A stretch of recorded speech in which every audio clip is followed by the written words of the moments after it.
Shalom semuanya. Merasa hidup sedang berjalan di tempat.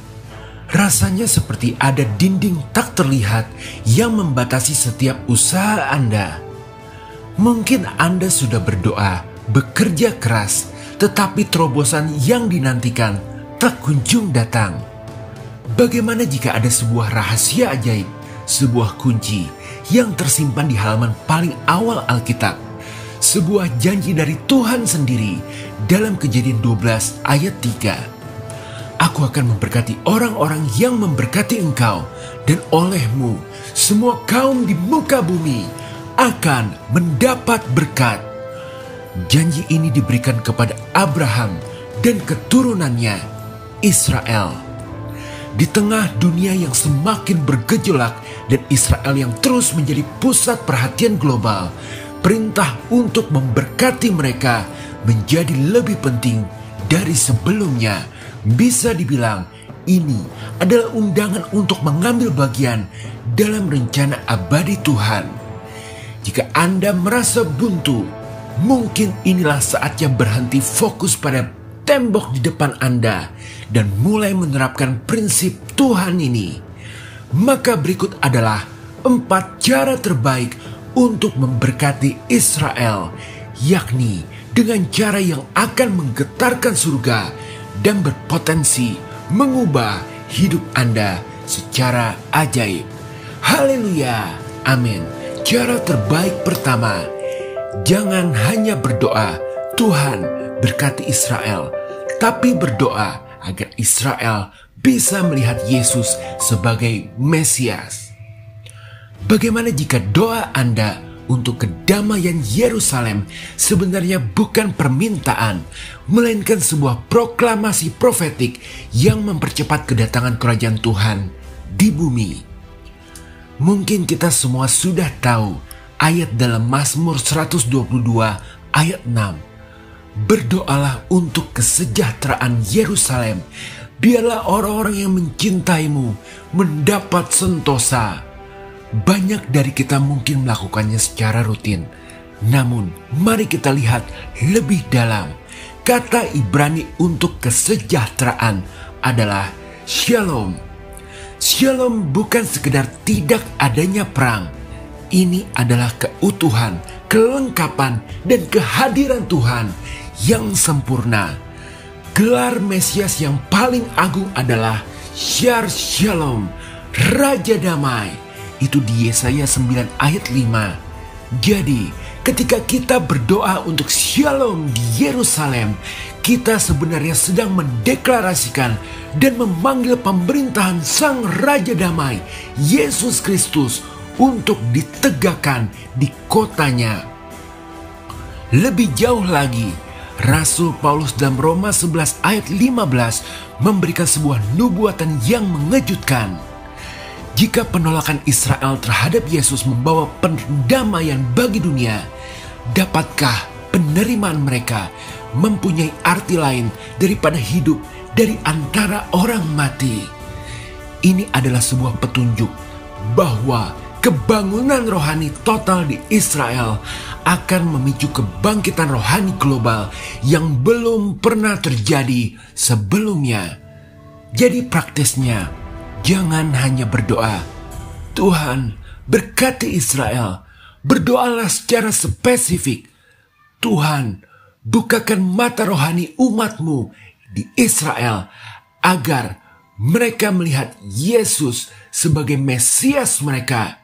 Genapi janjimu dan biarlah shalommu memerintah di Yerusalem sebagai tanda kedatangan kerajaanmu. Dan lihatlah, doa Anda ini akan membuat Anda ikut berpartisipasi aktif dalam kalender profetiknya Tuhan. Sekarang masuk ke cara terbaik kedua, mengambil posisi sebagai penjaga tembok Israel di akhir zaman.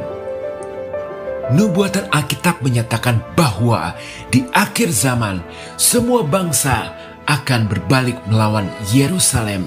Maka menjadi orang yang memberkati Israel hari ini berarti mengambil posisi profetik sebagai penjaga di tembok kota, tepat di saat dunia mulai meninggalkannya. Kita hidup di zaman yang dinubuatkan oleh Nabi Zakaria. Dalam Zakaria 12 ayat 3, Tuhan berfirman, "Maka pada waktu itu, aku akan membuat Yerusalem menjadi batu untuk diangkat bagi segala bangsa." Kita melihat nubuatan ini tergenapi di berita utama setiap hari. Opini dunia semakin berbalik melawan Israel. Disinilah peran kita sebagai orang yang memberkati Israel menjadi sangat penting. Tuhan sedang mencari orang-orang yang mau berdiri di pihaknya melawan arus dunia. Dalam Yesaya 62 ayat 6-7, Tuhan berfirman, "Di atas tembok-tembokmu, hai Yerusalem, telah kutempatkan pengintai-pengintai. Janganlah biarkan dia tinggal diam sampai ia menegakkan Yerusalem dan membuatnya menjadi kemasyhuran di bumi." Menjadi pengintai atau penjaga tembok berarti tidak diam. Itu berarti berani bersuara untuk kebenaran dengan kasih, mengedukasi diri melampaui narasi media yang bias, dan berdiri bersama Israel bahkan ketika itu tidak populer. Jadi praktisnya, saat Anda melihat berita negatif tentang Israel, jangan langsung percaya. Carilah sumber-sumber informasi alternatif yang lebih seimbang. Gunakan platform Anda, entah itu medsos maupun ruang percakapan biasa, sekecil apapun, untuk membagikan perspektif yang benar dan penuh kasih tentang Israel. Tapi percayalah, berdiri untuk Israel di zaman sekarang adalah sebuah tindakan kenabian yang kuat dan penuh tantangan. Maka dari itu, cara berikutnya ini akan memperlengkapi pemahaman kita. Cara terbaik ketiga, mengakhiri kecemburuan rohani tersembunyi. Tanpa kita sadari, banyak orang percaya terjebak dalam kecemburuan rohani terhadap Israel. Padahal Alkitab menunjukkan bahwa justru dengan menghormati kakak sulung, kita sebagai adik akan menerima warisan keluarga secara penuh. Ada sebuah sikap halus yang terkadang merayap ke dalam gereja, di mana pemikirannya berkata bahwa karena Israel menolak Yesus, maka gereja telah menggantikan posisi mereka sepenuhnya sebagai umat pilihan. Ini adalah kesombongan rohani yang berbahaya, padahal kita itu ibarat adik dari mereka. Paulus memperingatkan dengan keras dalam Roma 11 ayat 18. Janganlah kamu bermegah terhadap cabang-cabang itu. Jikalau kamu bermegah, ingatlah bahwa bukan kamu yang menopang akar itu, melainkan akar itu yang menopang kamu.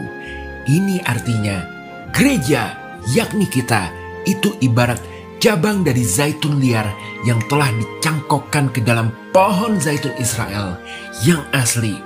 Kita bisa ada karena akar mereka, bukan sebaliknya. Memberkati Israel berarti secara sadar merendahkan hati dan mengakui utang rohani kita.